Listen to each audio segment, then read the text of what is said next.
Hello, my friends. It's so good to be here with you again. And I just wanted to talk about something that can be very exciting, and that is setting the world on fire. And you hear that a lot, but it's not always that easy. And sometimes it's hard to even find how to do it. So here, what I would like to share with you is my thoughts in that finding your personal way of setting the world on fire is very similar to building a real physical fire. How so? And you know how it is. We all enjoy sitting around a nice warm fire. So if you're going to build a fire, there are really two strong things to begin to consider in the process. The first one is, what is the fire for? Which in this case is really increasing your sense of purpose and drive in your life. And the second one would be the environment that will house the fire. So again, the type of fire will really say the type of space that fire has to be held in. And how that equates to this is finding why. What is your why to set the world on fire? So there are various ways that you can do that. This is the idea of enriching your life, the idea of making maybe the world a better place for your family or for the environment. There's a myriad of things that can draw you to it. And depending on whether it's going to be something personal, like a smaller fire, or something where you really want to go out into your community, would require a bigger form and a bigger space. But you really have to get into the motivation. This is what will ultimately fuel the fire for a long time. So it's like the difference between, if you want a little physical fire, you might have some twigs, maybe some other things that are non-harmful to the environment to burn. Or if you want something that's going to be burning much longer, you could use a different type of fuel so that the fire can keep on burning. So say instead of twigs, if it were physical fire, a big log that after you've built up to it, that's the key, you build up to it, it can burn for a very, very long time. So consider what drives you, what is that emotion, what is for you the point. And it is personal. No one can tell you if it's right or wrong. It's how you feel. So this begins to take shape, and you can feel it in your body. So as you go forward, it's like, okay, so great, I know the type of fire I want to build. So that deals with the topic or the cause, even if it's for your own self. You want to go to the next level, get that extra degree in your studies, or, assist somebody. Again, it can be anything at all. But, okay, so you know the type of fire, you have the idea of the type of space that it would require, and the type of fuel. The fuel being that though it is the emotion, what is the true drive behind why that specific fire that you want to light for the world.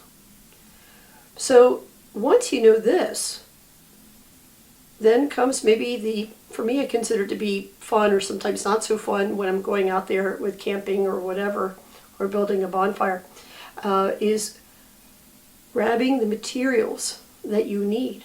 So the kindling.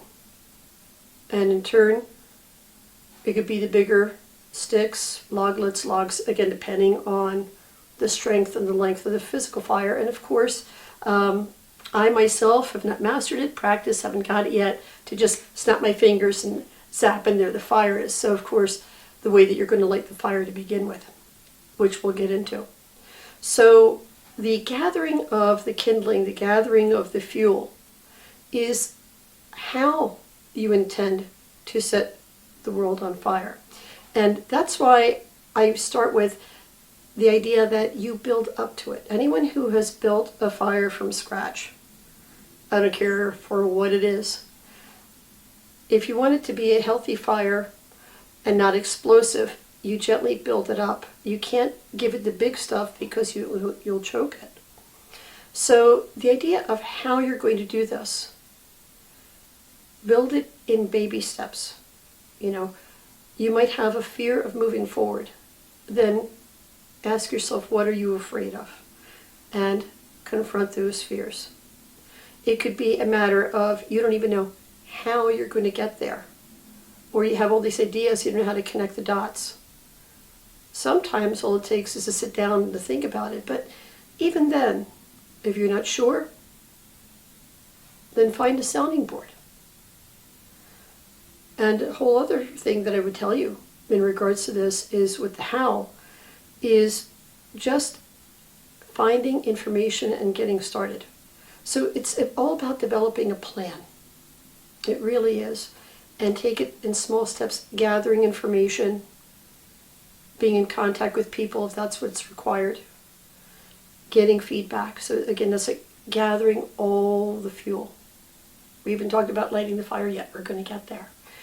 But anyone who has built a fire outside, you know that fire is not going to make it, or even if you have inside. Think if you light a candle. What happens if there's a strong wind that comes in through the window? If you're outside and you had this little tiny ember, the flicker of a flame you've really killed yourself to get, gone. Happens to anybody. You don't get discouraged. You may not be happy, but you relight the fire. But better yet, you figure out how to shelter that little ember that will become a little flicker of a flame that becomes a flame that can become a fire.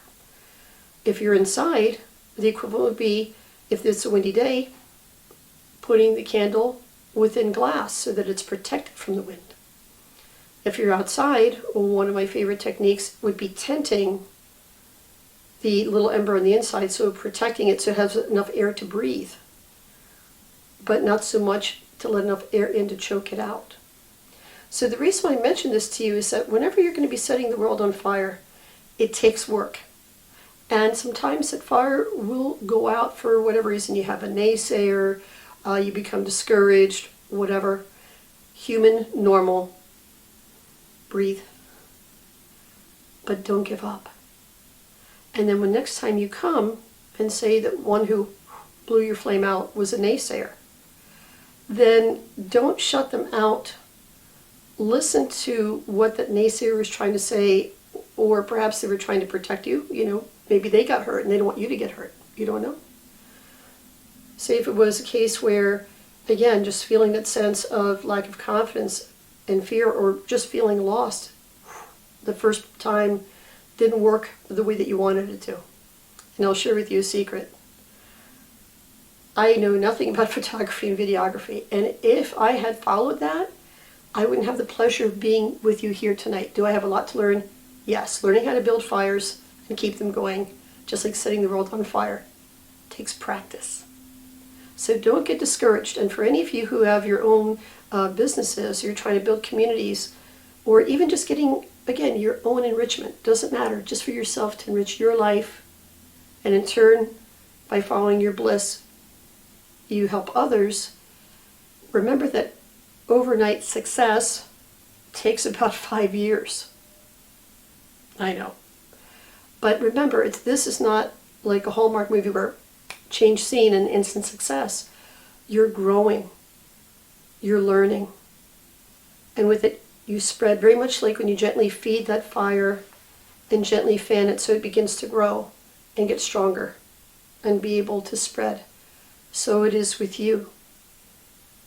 Take the time you need, but paying attention to the environment that is around you. The other thing I would say to you again is with igniting that fire, just that getting it started. I say that for the end, well, close to the end. Because as simple as it sounds, sometimes it isn't. But literally, what it takes is just this. The first small baby step. And it doesn't matter, and don't judge yourself if you need somebody to hold your hand when you do that. Just get started in some way.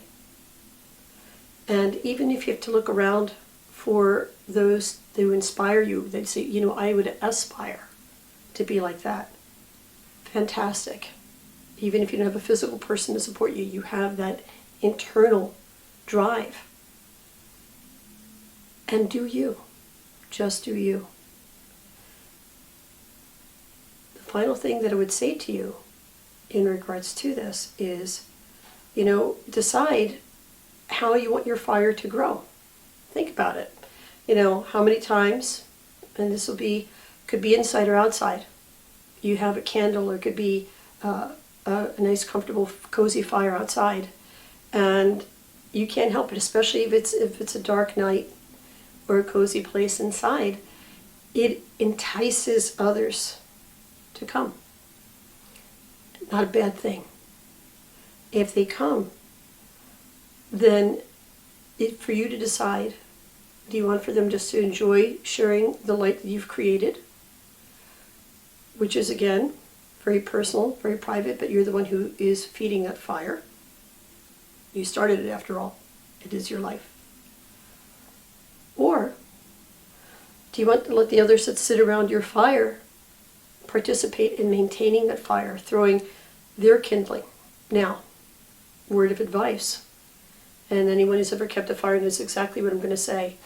The quality of that fire, the quality of your motivation of wanting to continue, just like a physical fire, depends on the quality of fuel that it receives and that it can breathe and find its way.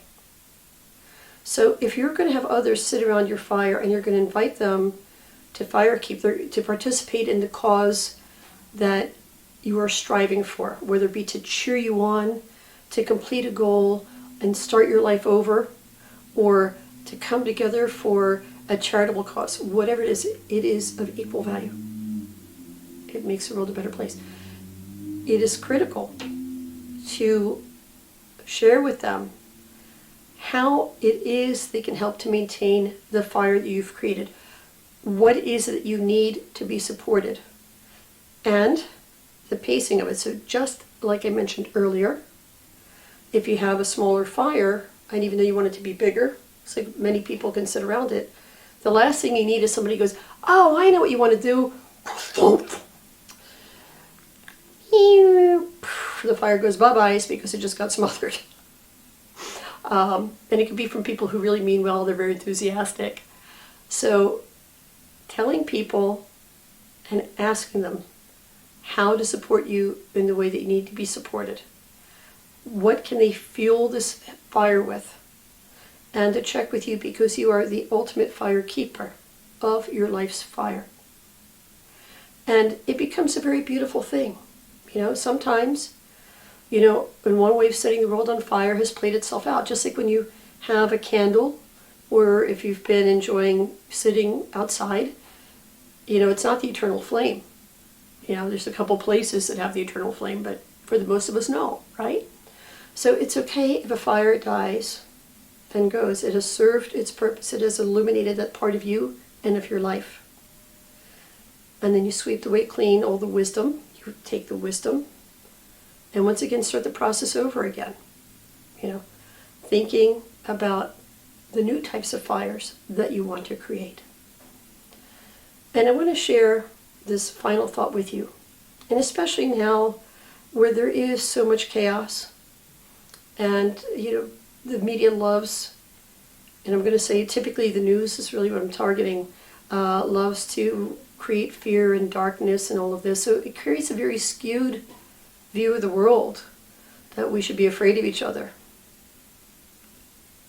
I assure you, I can personally assure you, there are more good people like you and I in the world, billions of us, than there are the bad. And it is very true. And I'm going to paraphrase something that is real. If you're in a pitch dark cave, in a pitch dark place, and somebody lights just one flame, that flame has the power to push back the darkness. So I invite you, please, take time. Building a fire takes time. Day by day, do a little something and reward yourself. Enjoy the fire, that warmth, that ember that you create. And know that as you do this, just by default, others see your light in that chaos and in that darkness. And whether you invite them to sit by your fire or not, you have now given them that idea that it is possible.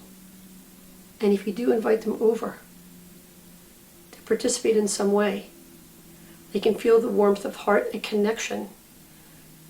And it's very, very spontaneous. It's contagious. When you light your fire and you have the intention of just letting it shine and setting your own world on fire, and in turn it touches others and it sets the world on fire in a positive way, it is contagious. So my feeling is, let's start a wildfire of goodwill, kindness, and passions that help to make this whole planet a better place for us, the beautiful wild living things and the elements in our world, and for the future generations yet to be born. We can do this. All it takes is one little flame that you feed. And the rest, as I mentioned to you, is the labor of love. But feed that flame, and it will illuminate your world and inspire others. And so, my friends, again, for those of you that have, subscribed and are with me, I can't thank you enough. It really helps me a lot. And for those of you who haven't, I would really invite you, please, to subscribe. It helps me. It is one of my fires that I'm sharing with you, so I'm hoping that you'll take it and invite others to the fire that we've created here as a circle of friends. And the only other thing I would say to you here is, you might want to see my other video that can expand on this thought on my channel, which is called How to Make the World a Better Place. So with that, from my heart to yours, Wanishi, thank you, the brightest of blessings. Thank you for sharing my fire with me, and I look forward to seeing your light as well. Tane, it is finished. Until we speak again. Thank you so much, Wanishi.